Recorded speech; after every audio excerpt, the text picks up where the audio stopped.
Be careful how you live. You may be the only Bible that some people may read. Hi, I'm JC Libiran and you are watching Preacher in Blue Jeans. Friends, sobrang blessed ako kasi nabigyan ako ng pagkakataon na maging kasama sa mga speaker sa Roots. Ito yung isa sa mga program ng Light of Jesus Family in reaching the Catholic faith. And that night, I was preparing for my talk.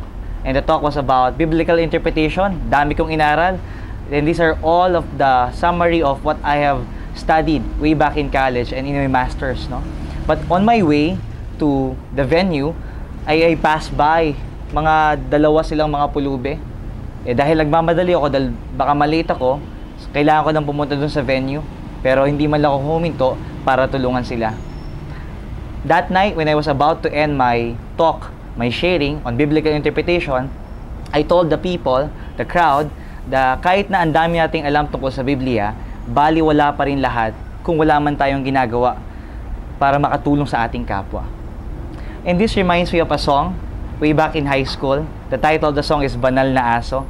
I'd like to share with you this song. And the song goes something like this. Kaharap ko sa jeep ang isang ale, nagro-rosaryo, mata niya'y nakapikit.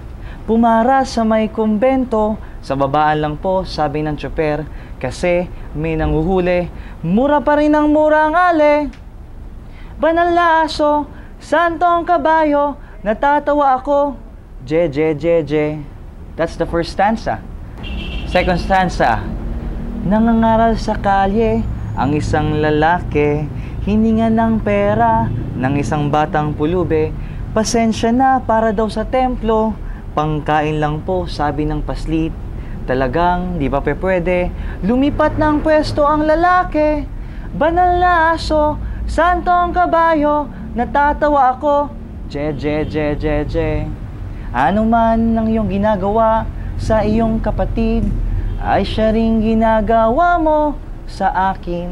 Friends, in the letter of Paul to James, sinabi niya, what good is it, my brothers, if a man claims to have faith but has no deeds? Can such faith save him? Suppose a brother or sister is without clothes and daily food. If one of you says to him, go, I wish you well, keep warm and well fed, but does nothing about his physical needs, what good is it? In the same way, faith by itself, if it is not accompanied by action, is dead. I started my sharing with a bumper sticker. Ito yung nakalagay sa aking desk nung nagtuturo pa ako. Be careful how you live. You may be the only Bible that some people may read. Friends, katulad namin mga preachers, we may say a lot of words, inspiring, pero kung titingnan mo yung mga buhay namin at bagsak naman kami, hindi kami nakakatulong sa aming mga kapwa, baliwala rin lahat. So friends, faith that has no action is dead. I'd like to challenge you to live out your faith, to express your faith, to make it real. Let us pray. In the name of the Father, and of the Son, and of the Holy Spirit. Amen. Lord, we just thank you for the many opportunities that you're giving us to live out our faith. That our faith are not only words to say, but also deeds to express and to show.